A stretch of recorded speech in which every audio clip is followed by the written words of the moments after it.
So I want to make sure I get to more than 5 questions. These are great questions. Thanks, everyone. All right, so slight change of pace here. The next question comes from Ask Yourself. Are you here, Ask Yourself? Yeah, can you hear me loud and clear? Sounds Sure good. can, brother. What's up? Oh, okay, awesome. Well, I'll start by saying thanks for coming by, Stefan. We really appreciate it. So my question is going to deal with animal ethics. It's just a quick yes/no question to start, then the real question. You're not a vegan, correct? Correct. Okay.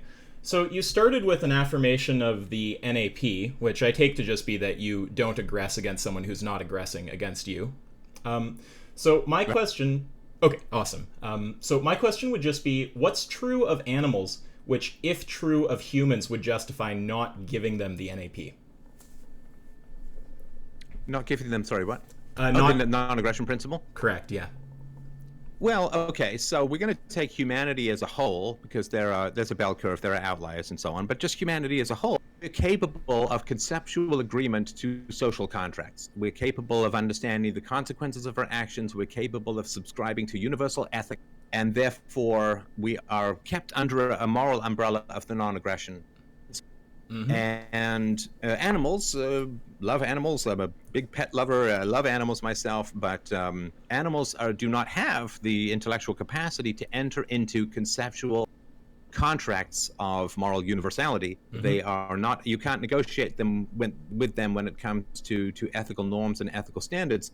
This doesn't mean that we can do whatever we want to animals. It doesn't mean that Of we course. can wipe them out of existence or anything like that. But as far as being covered under morality, you have to be able to understand morality in order to be covered under a system of morality. So I'll give you sort of a silly example. I hope it just sort of illustrates, and then I'll take more of what you want to say, because Sure. I mean I really appreciate the question. Yeah, of course. So if I'm in Japan and someone thinks I speak Japanese and they tell me some social norm, but I don't speak Japanese, and then they just run off, I can't really be expected to morally follow that social norm because I don't understand Japanese and I don't know what he said. Yeah. Right? He could have told me that it's really important to wipe your nose on your host's shoes in Japan. It's a great sign of respect. Or like, who could have said? So because I didn't understand what he said, I'm not bound under and should not be judged according to the social norms in that situation. Mhm. However, of course, if I do speak Japanese, then if I disobey the social norms that my host has informed me of or my friend has informed me of, I'm responsible for that. So with regards to thinking of ethics like Japanese, animals understand conceptual ethics, they can't process them, and they do have reciprocal altruism and some sort of base, often mammalian attachment to young and so on, which is to be respected. But that to me would be why they would not be covered under the NAP. Right. Okay. Well, I think that was a very thorough answer. So this would be my pushback. I think that you're essentially giving a sort of two-factor answer. So you're talking about the ability to reciprocate the social contract, but as you noted at the very start of your response, there are humans who would not be covered by that, right? You mentioned outliers. I take it to mean, in that case, for example, maybe people who are mentally disabled to a certain extent, that they can't follow the social contract. So you cover the outliers by saying, well, I'm talking about this property of humans overall of having this level of rationality. So it's a combination argument, as far as I can tell, which is the combination of rationality and belonging to a species that overall is rational. So the pushback I would give you to that point is I would say, if, let's say, some genetic disease strikes and humans, on average, are reduced in intelligence to the level of mentally disabled people, would it at that point become okay to not extend them the non-aggression principle? Well, no, see, it depends on where we sit in terms of mental deficiency. So I'll give you some examples that you're very familiar with, I'm sure, just in the realm of law.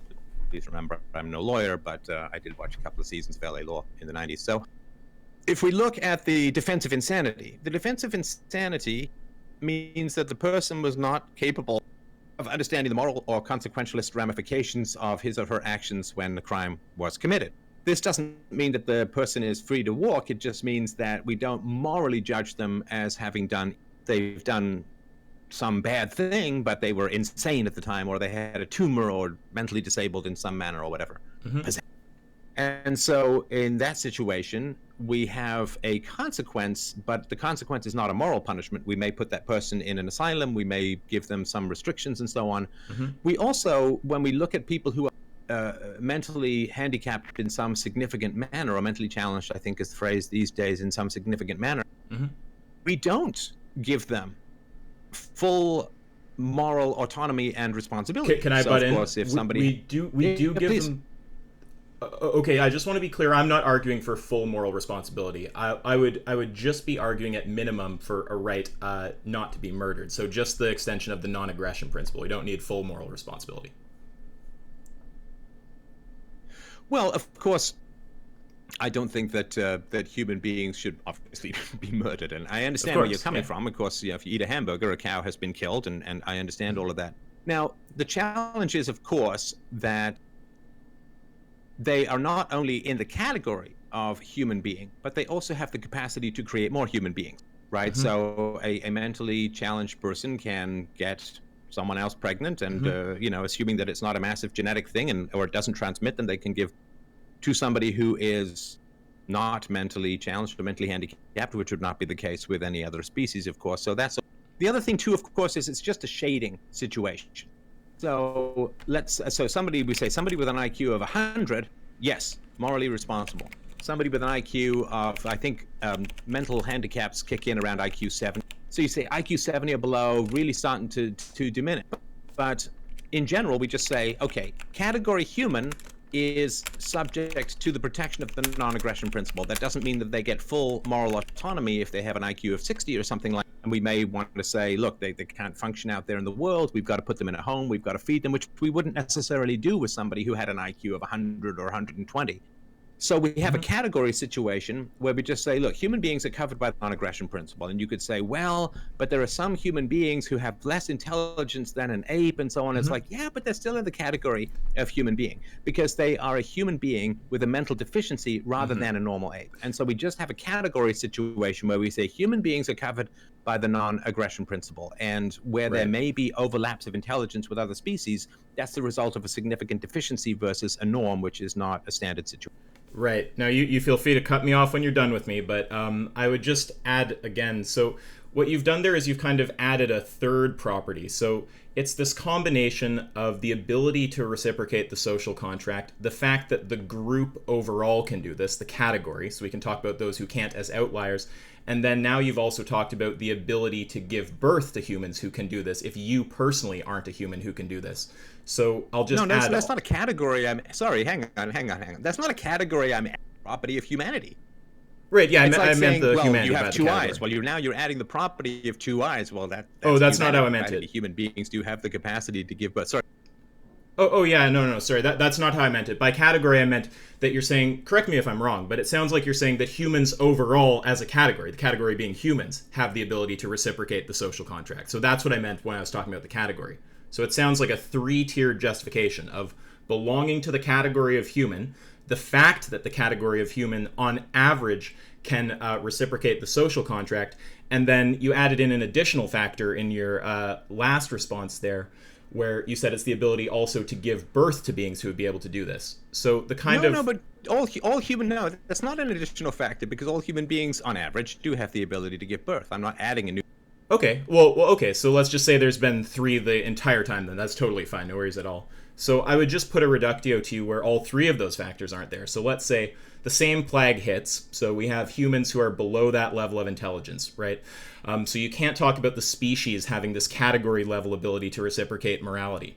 Let's also say that they're sterile, right? So there's no ability to give birth to future beings who are capable of this. Now my question is, with all of those criteria met, would it be okay not to extend the non-aggression principle to these people? But it would never happen. I mean, but you're talking about theoretical that would never happen. That's fine. I could agree with you that that's not likely to come about, but it's testing the logical consistency. No. Sorry. I apologize. I was completely unclear about that, and I heard it just as I said it, so I do apologize. Sorry, you're cutting out a bit. I don't mean to cut you off. Yeah, my bad. No, it's no problem.